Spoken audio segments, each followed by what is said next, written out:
Namaskar friends, welcome to Yogadha channel. You are watching part 8 of Gheranda Samhita tutorial wherein we will discuss about remaining asanas from 21st to 32nd asan as mentioned in chapter 2 of the Gheranda Samhita.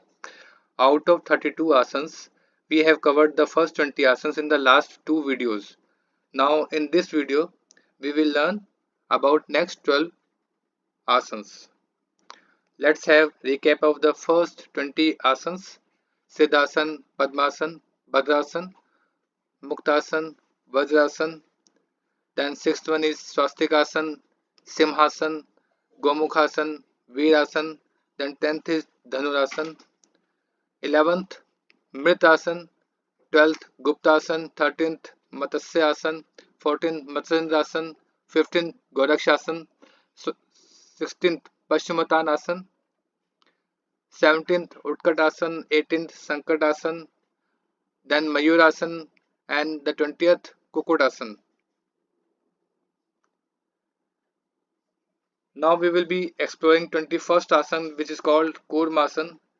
See, as the description of Gheranda Samhita for Kurmasan is different from the Kurmasan posture that we do nowadays. So picture is not displayed.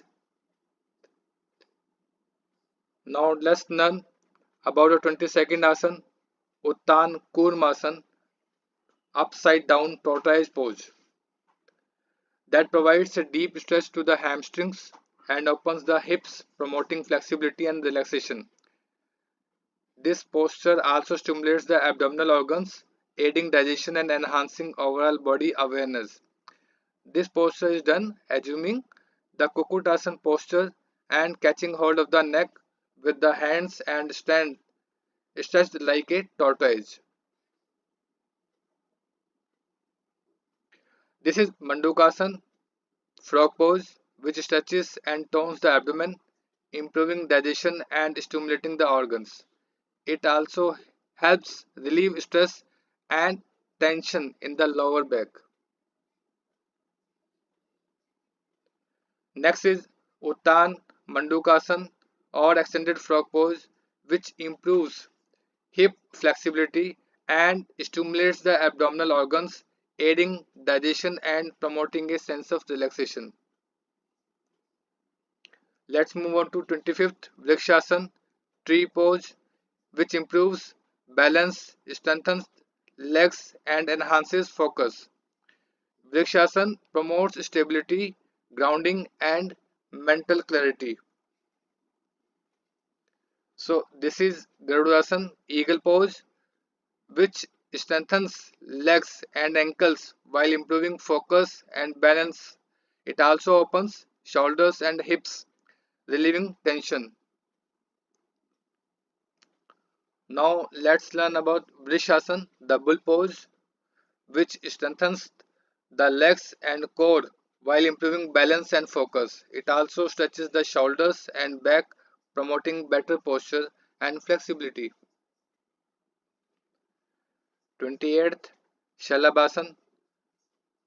You can see that it strengthens lower back and tones the gluteus, promoting spinal stability and stimulates abdominal organs, improving digestion and alleviates sciatic pain. 29th asana is Makarasana, which we already know that it is relaxation posture in the prone position.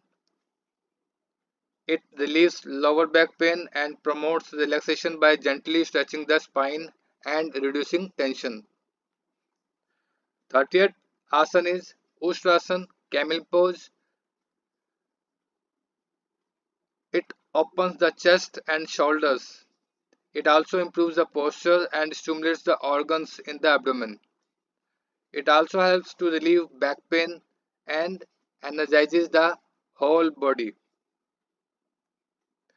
31st, very famous posture, Bhujangasana, Cobra pose, which improves spinal flexibility, strengthens the back, and tones the abdominal muscles, promoting better posture and alleviating stress. 32nd and the last posture is Yogasan, which enhances physical flexibility, mental clarity, and promotes overall well being.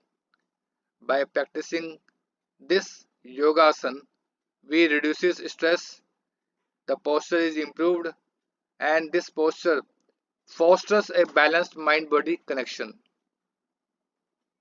So, congratulations, you have now covered all the 32 asanas of chapter 2 of Gheranda Samhita from only exam point of view. In the next series, we will discuss on next chapter 3, which is Mudra. Please comment for suggestion, doubts, or more clarifications. Thank you.